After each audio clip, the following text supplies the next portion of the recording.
Hello guys and welcome to Programming Boli. तो आज की इस वीडियो में हम इनपुट के बारे में और फंक्शंस के बारे में बात करने वाले हैं।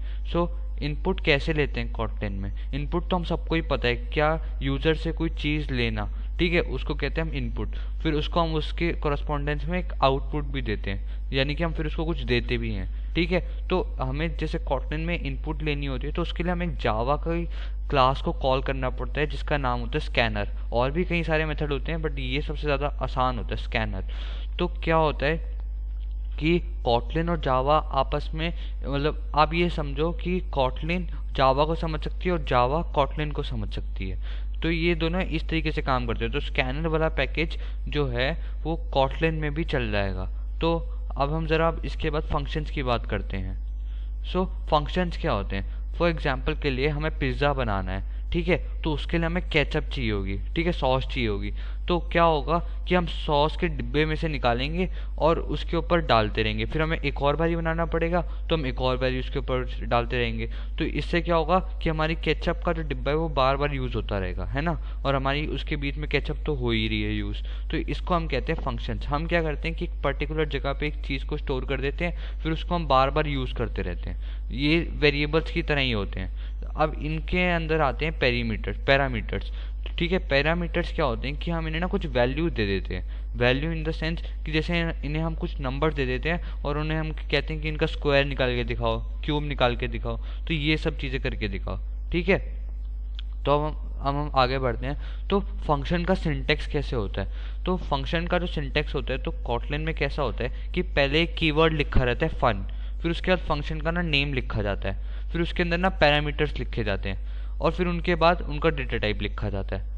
तो गाइस अब मैं आपको इसका प्रैक्टिकल करके दिखाऊंगा इंटेलिजेंट आइडिया में। आप एक फटाफट से फाइल बना लो, क्या कहते हैं, फंक्शंस डॉट के टी करके। तो उसके ऊपर मैं आपको करके दिखाता हूँ इंटेलिजेंट आइडिया पे। तो गाइस अब हम इनपुट और फंक्शंस का प्रैक्टिकल करेंगे। तो इनपुट का प्रैक्टिकल करने के लिए अपने को एक मैंने आपको बताया था कि अपने को एक चीज़ इंपोर्ट करनी पड़ेगी। तो उसको हम कहते हैं स्कैनर। वो एक पैकेज कह दो आप, तो वो इस तरीके से काम करता है, ठीक है। तो ये क्या है कि जावा डॉट यूटिल डॉट स्कैनर। अब ये क्या है कि तो ये जाएगा, पहले एक जावा नाम का इसके अंदर फोल्डर होगा। फॉर एग्जांपल जावा नाम का एक फोल्डर होगा, फिर उसके अंदर जाके ढूंढेगा कि एक यूटिल नाम का होगा। यूटिल नाम के फोल्डर के अंदर एक स्कैनर नाम का फोल्डर होगा, तो इसे वो जाके ढूंढेगा। तो ये करता है ये, ठीक है। बट ये अभी इंपोर्ट तो हो गया बट अभी प्रोसेस में नहीं आया। प्रोसेस में कैसे आएगा? जब हम इसको यूज़ करेंगे। तो यहाँ पे फन और यहाँ पे अपने को लिखना पड़ेगा मेन। तो यहाँ फन मेन करके मैंने एक फंक्शन बना लिया है और ये देखो ये फंक्शन बन चुका है। और मैं अब इसके अंदर ये बताया था ये बाय डिफ़ॉल्ट रन करता है, ये रन करता ही रहता है। तो अब मैं इसको क्या करूँगा कि मैं यहाँ लिखूँगा, मैं एक रीडर करके एक वेरिएबल बनाऊंगा और इसको ना मैं वैल करके बनाऊंगा, क्योंकि कभी चेंज नहीं होना चाहिए। वैल रीडर इक्वल्स टू क्या होगा, ये रीडर इक्वल्स टू मैं इसको ना मैं लिखूंगा स्कैनर। स्कैनर में से क्या करना कि सिस्टम वाले में जाना। सिस्टम वाली एक क्लास होगी, क्लास के बारे में मैं आपको बाद में बताऊंगा। सिस्टम, और फिर उसके अंदर ना एक इनपुट नाम की क्लास होगी। सिस्टम का एस जो होगा वो कैपिटल होगा और डॉट, फिर उसके अंदर ना ये देखो ये आई इन लिखा हुआ है ना, ये इनपुट के लिए स्टैंड करती है। तो इसके ऊपर मैं क्लिक कर दूंगा और ये हो जाएगा। और यहाँ पे मैं एक सेमीकोलन डाल दूंगा और मैं फिर एक वैर करूँगा, वैर बनाऊंगा और उसको मैं नाम दूंगा एल, ठीक है। एल दे दिया मैंने नाम। तो नाम मैंने एल दे दिया और मैं क्या करूँगा कि मैं इसको बोलूँगा रीडर डॉट, और मैं इसको कहूँगा कि नेक्स्ट, हाँ नेक्स्ट और इंट।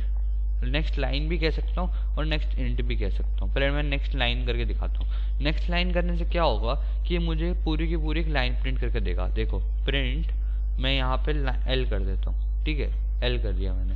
तो एल करने से क्या होगा कि आप इसको ना बाय द वे जब पहली बारी रन करोगे तब इसे राइट क्लिक करके रन करना। अब मैं एल लिखा है तो अब देखो अभी ये यहाँ पे मुझे माउस कर्सर रखने दे रहा है। तो अब मेरे को क्या करना पड़ेगा, मैं यहाँ लिख देता हूँ माई नेम इज करमन, ठीक है, मेरा नाम करमन है। तो मैंने इसको ऐसे एंटर मार दिया तो इसने मुझे my name is Karman print करके दे दिया, पूरी एक लाइन प्रिंट करके दे दी।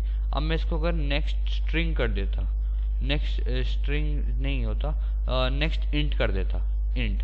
तो क्या ये मुझे ये प्रिंट करके देता, हम अपनी आंखों से देख लेते हैं। मैं यहाँ लिख देता माई, एम बाय माई, ठीक है। माई लिए मैंने लिख दिया कि ये मेरे को एरर दे रहा है, कह रहा है जी कि ये माई जो है ये इंट थोड़ी ना है, मैं पागल बैठा हूँ, ये इंट थोड़ी ना है, क्या ये एम जो है वो इंटीजर होता है, नहीं ना।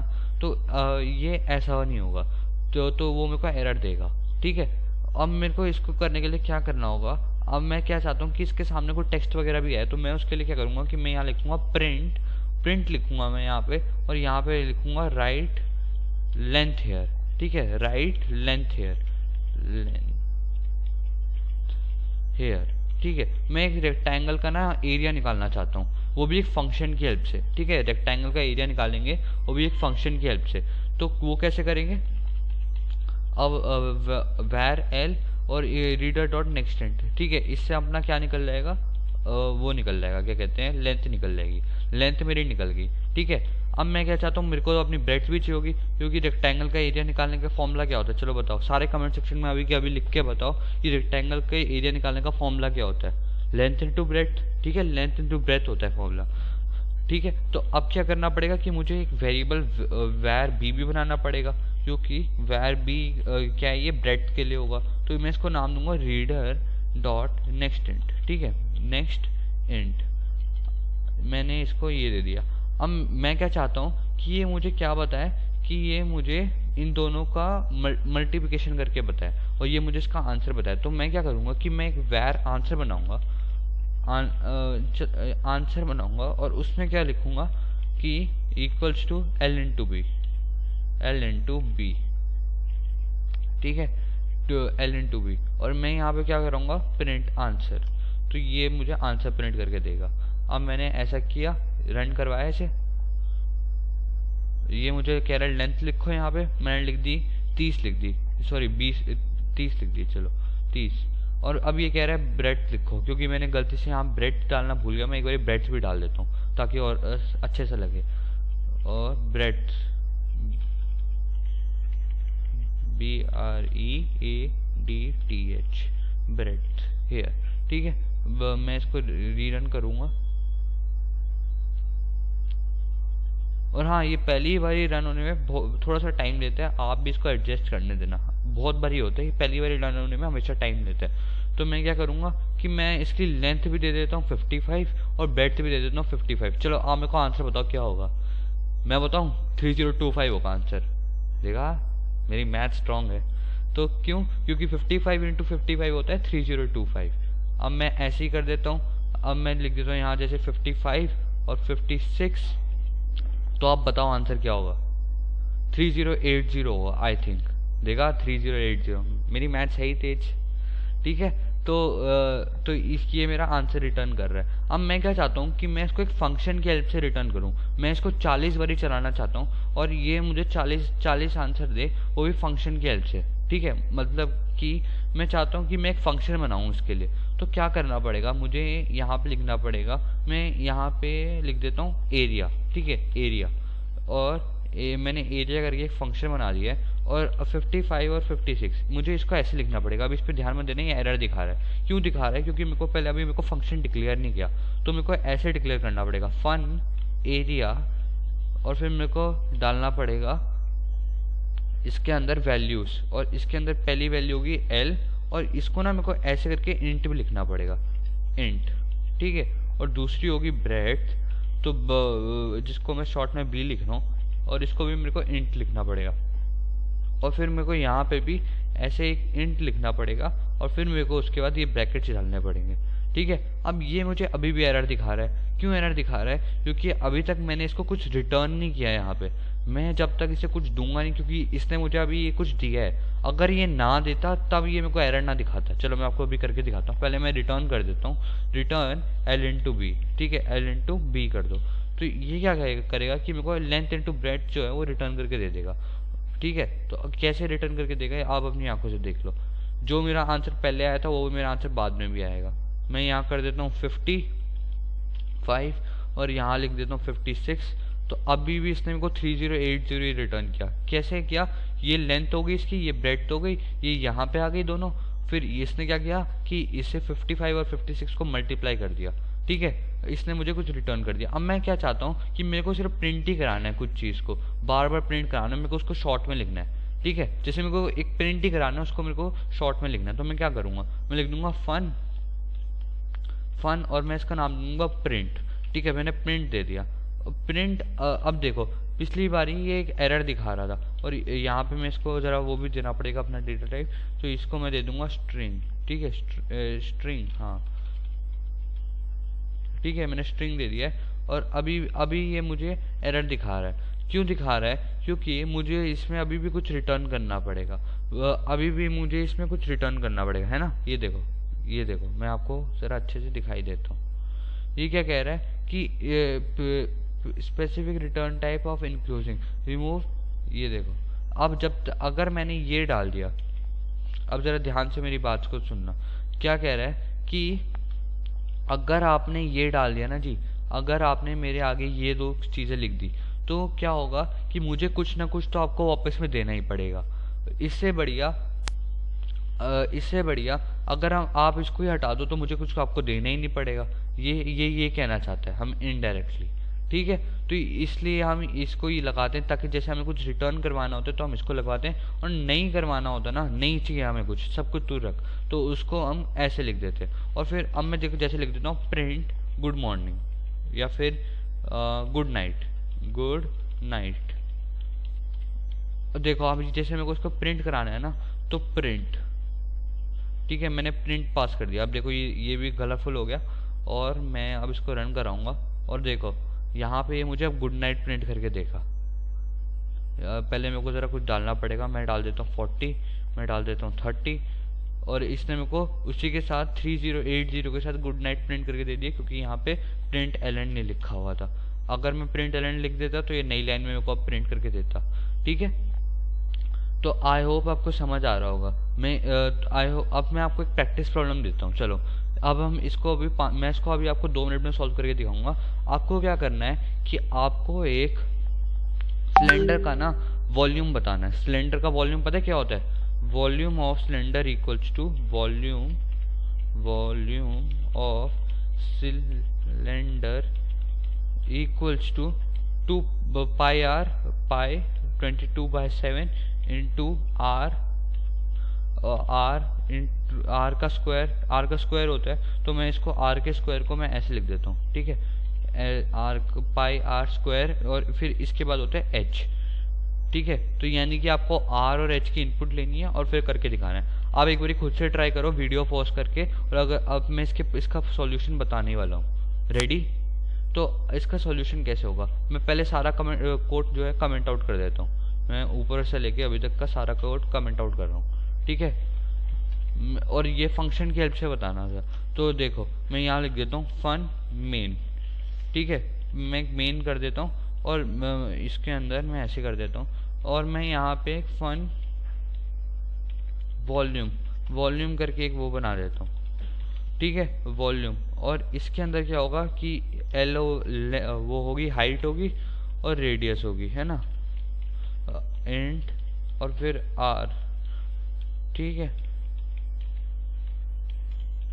और ऐसे ऐसे ये हो गया, और ये मुझे एक इंटीजर रिटर्न करेगा, ठीक है। तो यहाँ पे जब तक मैं रिटर्न नहीं डालूंगा तब तक नहीं करेगा। अभी मैंने रिटर्न में कुछ भी नहीं निकला, पहले मेरे को इनपुट चाहिए। अब मैंने आपको बताया था इनपुट कैसे लेंगे, चलो फटाफट बताओ। हाँ, तो पहले हमने कोई वेरिएबल डिक्लेयर करना पड़ेगा,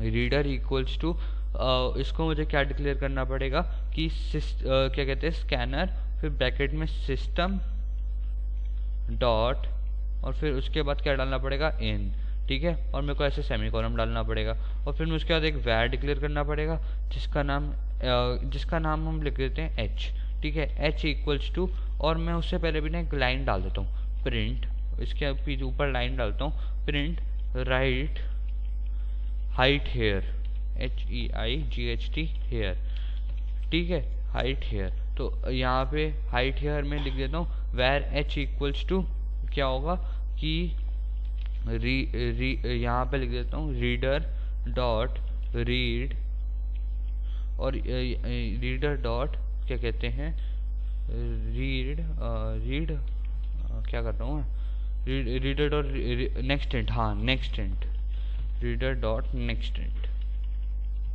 NEXT और यहाँ पे इंट। ठीक है, ये मुझे नेक्स्ट इंट ला के देगा। तो अब मैं क्या करूँगा कि इसको ही मैं कॉपी पेस्ट कर लूँगा, Ctrl+C Ctrl+V, और ये मेरे को एरर दिखा रहा है, मैं इसको R कर दूंगा और मैं इसको कह दूंगा कि राइट क्या करो, मुझे फटाफट से एक रेडियस लिख के दो। रेडियस क्या है उसकी, ठीक है रेडियस, अरे RIDUS, ठीक है। तो रेडियस ये मुझे बताएगा, क्या आएगा, रेडियस भी दे देगा फिर ये मुझे को। फिर अब मेरे को अगला क्या चाहिए, मुझे अब इसका वॉल्यूम चाहिए। तो मैं क्या करूँगा कि मैं एक वैर आंसर करके बनाऊंगा, वैर आंसर आंसर इक्वल्स टू, यहाँ पे लिख दूंगा मैं यहाँ पे अब अपने फंक्शन को कॉल करूँगा वॉल्यूम को, वॉल्यूम, और मैं यहाँ लिख दूंगा क्या कहते हैं H, R, ठीक है H, R। तो अब मैं यहाँ पे करूँगा print ln, in fact print ln, और मैं यहाँ क्या करूँगा कि, और मैं इधर भी इधर तो मैं सही रहने दूंगा, इधर तो ऐसे का ऐसे ही रहने दूंगा, और मैं यहाँ क्या करूँगा कि यहाँ लिख दूंगा योर आंसर इज, ठीक है, मैं ऐसे करूँगा और मैं इसमें प्लस करके आंसर लिख दूंगा। अब आंसर कैसे आएगा मेरा, आंसर मुझे यहाँ से लाना पड़ेगा। अब मैंने आपको फॉर्मूला क्या बताया था, πr²h, तो πr²h, तो मेरे को क्या करना पड़ेगा, मैं लिखूंगा यहाँ पे, मैं यहाँ पे भी एक वेरिएबल डिक्लेयर कर देता हूँ, आंसर करके मैं एक वेरिएबल डिक्लेयर कर देता हूँ। तो उसका होगा 22/7 वैर, पहले मेरे को यहाँ पे भी वैर लिखना पड़ेगा, वैर आंसर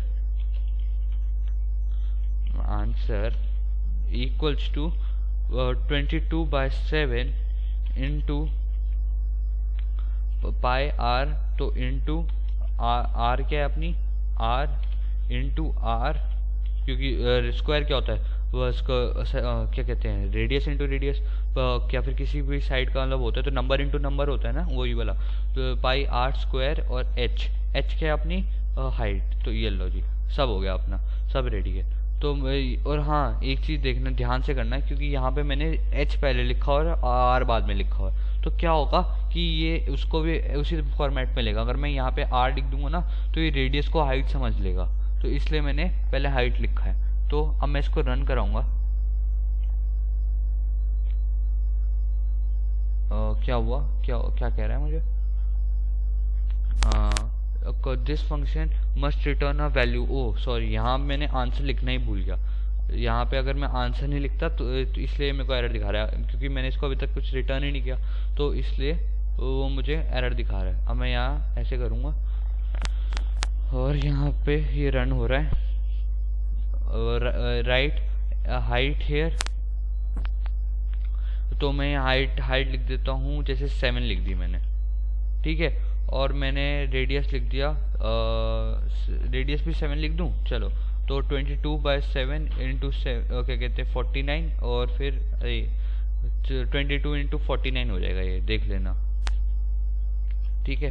तो योर आंसर इज 1029। तो इसको आप कैलकुलेटर पे भी कर सकते हो, ये कैलकुलेटर पे क्या ही करना है, इधर ही कर लेना, 22 इंटू 49 कितना होता है, ठीक है। मैं आपको आंसर वैसे मेरे को आप अगर बता देना, अगर कमेंट सेक्शन में अगर कुछ लग रहा है कि कुछ समझ नहीं आया, तो मेरे को कमेंट सेक्शन में बता देना कि जैसे कोई गड़बड़ है या फिर कुछ समझ नहीं आया, तो प्लीज़ मेरे को कमेंट सेक्शन में बता देना। तो आज की वीडियो के लिए बस इतना ही, बाकी हम सब करेंगे नेक्स्ट वीडियो में।